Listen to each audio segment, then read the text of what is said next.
Another populist falls, Brazil ditches Bolsonaro and takes a turn for the left.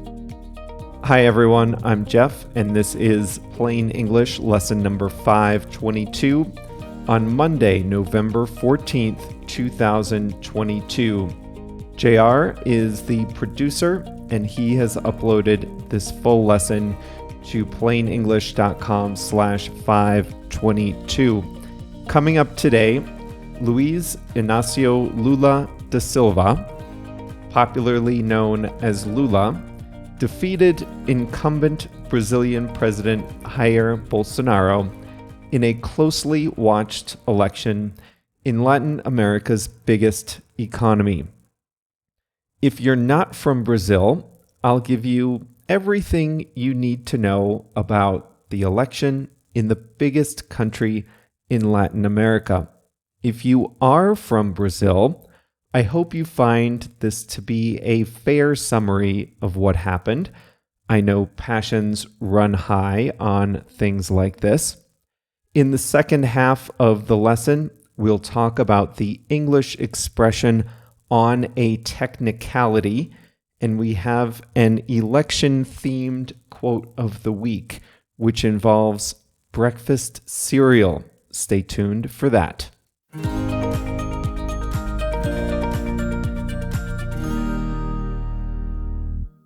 Luiz Inácio Lula da Silva was president of Brazil for 2 terms from 2003 to 2010.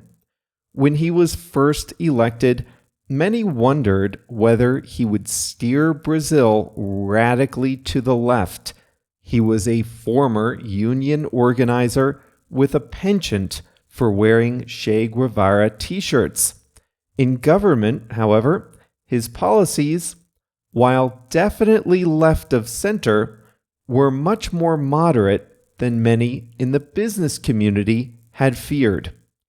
Lula benefited from a boom in commodity prices, and he used the proceeds to expand the size of the state. To his credit, he instituted a cash transfer program that brought many people out of poverty. Then, things fell apart after he left office. His successor was Dilma Rousseff, an economist who had been Lula's chief of staff. While she was president, an investigation revealed high levels of corruption among government, big private businesses, and state-owned companies. The scandal touched almost all levels of government, going back many years, and even reached 11 other countries. Dilma Rousseff was impeached and removed from office. Lula, the former president, was convicted of money laundering and corruption, and he was sentenced to 9 years in prison. Jair Bolsonaro is a former army captain and was a backbench legislator from the state of São Paulo.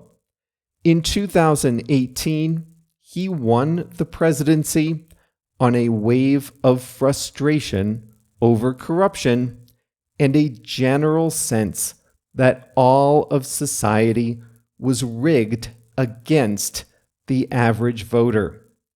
He promised to tackle corruption, jumpstart the economy, and get crime under control. His presidency had some successes. In his first year, his proposed constitutional reform of public pensions passed. It was a significant victory. He also presided over a partial privatization of the state electricity company. But these accomplishments were overshadowed by other controversies. During his time as president, deforestation in the Amazon accelerated as his rancher supporters encroached on what should have been protected forest land. He dismissed COVID-19 as a minor illness, and he undermined the effort to vaccinate the population. His foreign policy was incoherent. He felt a personal affinity with Donald Trump and signed on to many Trump-led causes. In a case of unfortunate timing, he visited Russia right before the invasion of Ukraine, and he let Brazil's more important relationships in Latin America wither. What's more, his own family was under constant investigation for corruption themselves. A recent newspaper report showed that Bolsonaro family and friends had bought 51 properties in cash without explaining how they, as public servants, paid for it all. So that was the backdrop of the 2022 election in Latin America's biggest country. The country was deeply divided. The campaign was nasty. Bolsonaro had the support of socially conservative voters, evangelical Christians, farmers, ranchers, and gun owners. However, he had lost the support of business-focused voters turned off by the multiple controversies of his presidency. He squared off against Lula, who had been president during much better times. But the deep corruption exposed during car wash didn't start the day Lula left office. Lula's conviction for corruption was overturned after he served 18 months in jail. That's why he could run again. Lula maintains his innocence, but his conviction wasn't overturned because he was found innocent. It was overturned on a technicality. Still, he was able to remind voters that their lives were better when he was in office. Brazilians deserved a better choice, but this was the choice they got. Initial polls showed Lula with a double-digit lead over Bolsonaro, but those polls proved to underestimate the incumbent president's support. In the first round of voting on October 2nd, Lula won 48.4% of the vote to Bolsonaro's 43.2%. This was much closer than polls had predicted. Since neither reached 50%, they went to the second round on October 28th. In that head-to-head vote, Lula won by a razor-thin margin, gaining 50.9% to Bolsonaro's 49.1%. It was the closest election result since Brazil's return to democracy in 1985. It was also the first time an incumbent president lost a bid for re-election.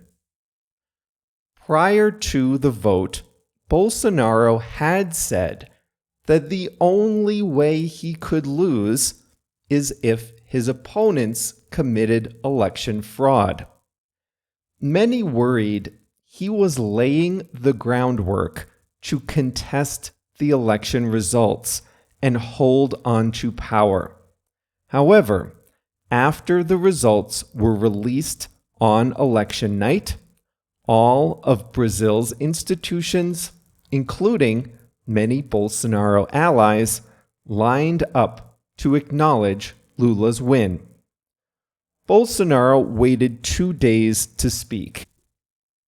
In his first comments, he did not concede or congratulate his opponent, but neither did he offer any resistance to the election results. Instead, he focused on his own party's gains in Congress. His chief of staff acknowledged the inevitable, that Bolsonaro's government would work with Lula's team to ensure a smooth transition on January 1st. Congratulations to Lula.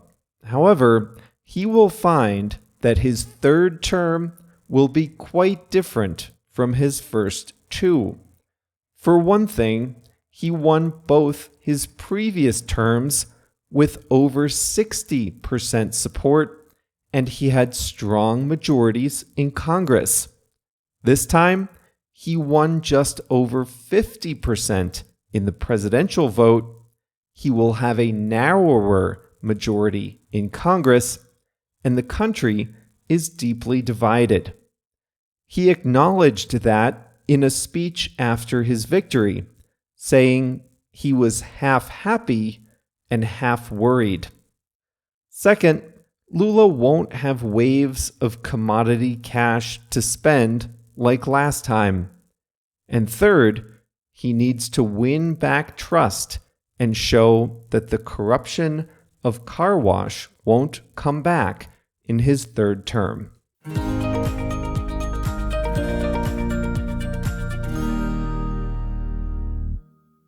If you want to travel back in time a little, you can listen to lesson 100, which we did when Bolsonaro came to power.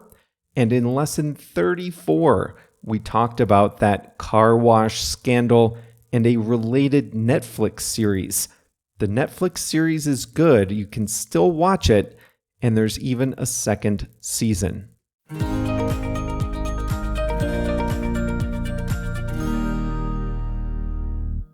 Today's English expression is on a technicality. A technicality is a small detail in the law or a set of rules. It's usually procedural, so a technicality is usually not considered central to an argument or a procedure. This is most often used in the law, but you can also use it anytime there are a lot of detailed rules in place. So let's start with the law. The law in many places is full of rules that protect people who are accused. Often that means that people who commit crimes and who probably might be proven guilty are instead set free on a technicality.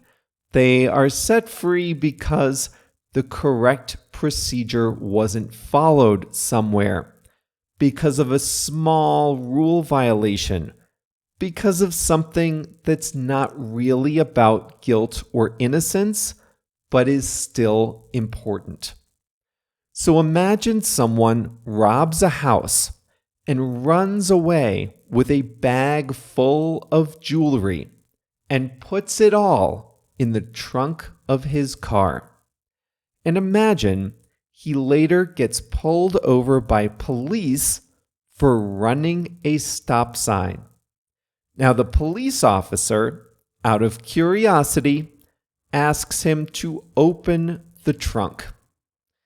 The officer finds the bag full of jewelry, arrests the criminal, and the jewelry is returned to its rightful owner. Case closed, right? Not in the US. In the US, a police officer needs probable cause to search private property. A police officer can't search a car out of curiosity. She needs a reason to search the car. And in this case, the police officer had no probable cause. She had no good reason to search the trunk. So the search was illegal. If the search was illegal, and if the bag of jewelry is the only evidence in the case, then the criminal will be released on a technicality.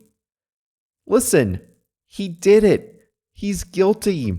He had the bag of stolen jewelry in the trunk of his car.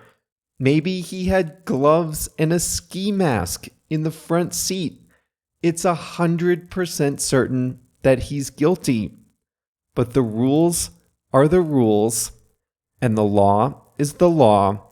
The police officer didn't have probable cause to search the trunk, and therefore the criminal gets off on a technicality. Years ago, a popular candidate for mayor of Chicago was almost prevented from running for office on a technicality. Rahm Emanuel is his name, and he did become mayor. But before he was mayor, he worked in Washington, D.C. as Barack Obama's chief of staff. He left that job to run for mayor of Chicago. He filed all the paperwork. He gathered all the signatures he needed. He followed all the rules. But then someone said, "Hey, the law says that you have to be a resident of Chicago to run for mayor. Maybe you, Rahm, lived in Chicago before, but you've been living in Washington, D.C. for the last couple of years." So some of his opponents tried to get him excluded on a technicality. He owned a home in Chicago, but he spent most of his time outside of the city in the 2 years prior. So he did everything right. The substance of his candidacy was fine, filed all the paperwork, got the signatures, followed all the main rules, but one small detail, one small procedural thing didn't seem right. In the end, the elections board did allow him to run, but his opponents tried to get him excluded on a technicality.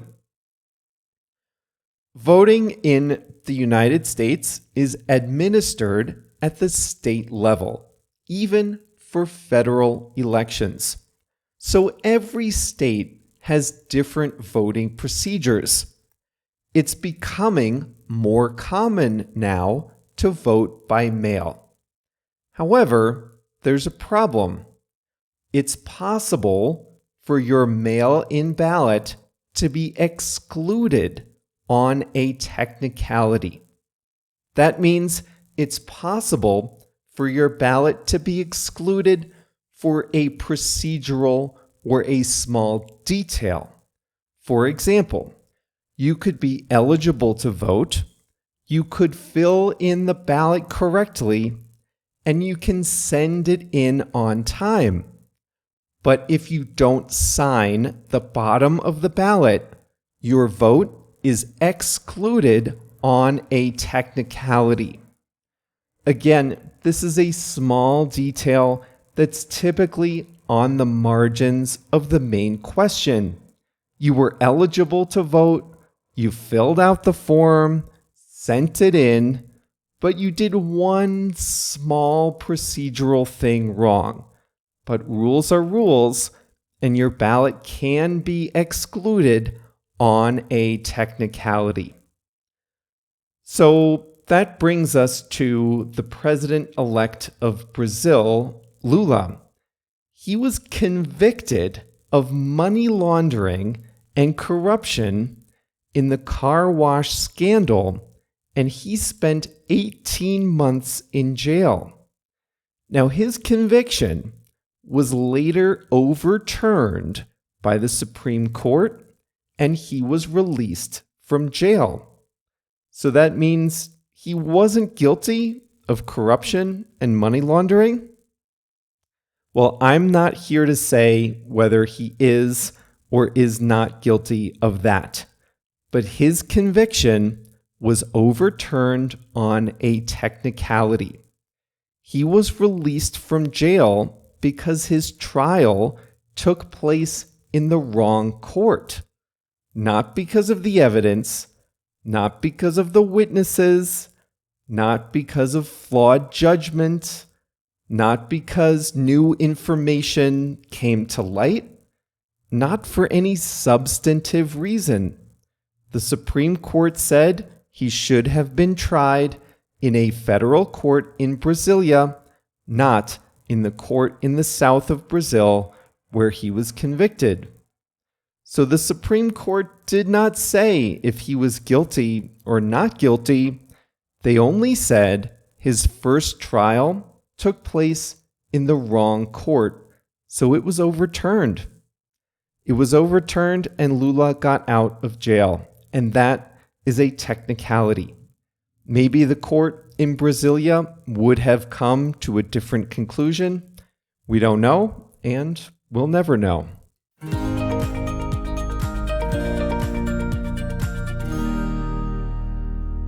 Election season is over in Brazil. It's over in the United States. The U.S. had midterm elections to Congress, and in both places there were a lot of television commercials for candidates. But I want you to imagine something. Imagine a time when there were no television commercials for candidates. The first television commercials for a president in the United States came in 1952. Dwight Eisenhower ran them. His opponent was Adlai Stevenson, who thought TV commercials for political candidates shouldn't be allowed. And so here's a quote from Adlai Stevenson back in 1952 when he was worried about TV commercials for politicians.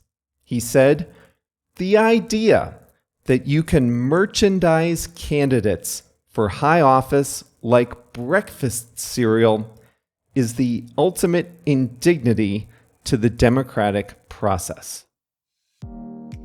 Yeah, probably not too far off the mark. Actually, breakfast cereal commercials are probably more truthful and informative, right? Well, that brings us to the end of today's Plain English lesson number 522. Remember that the full lesson is available at plainenglish.com/522. And this week, that includes the step-by-step video walkthrough where I show you exactly how to use the word neither as the subject of a sentence. And that's at plainenglish.com/522. We'll be back on Thursday to talk about Netflix's new popular series on the serial killer Jeffrey Dahmer. The show is one of the most popular on the platform, but it's also being criticized from multiple angles. So that's Thursday. See you then.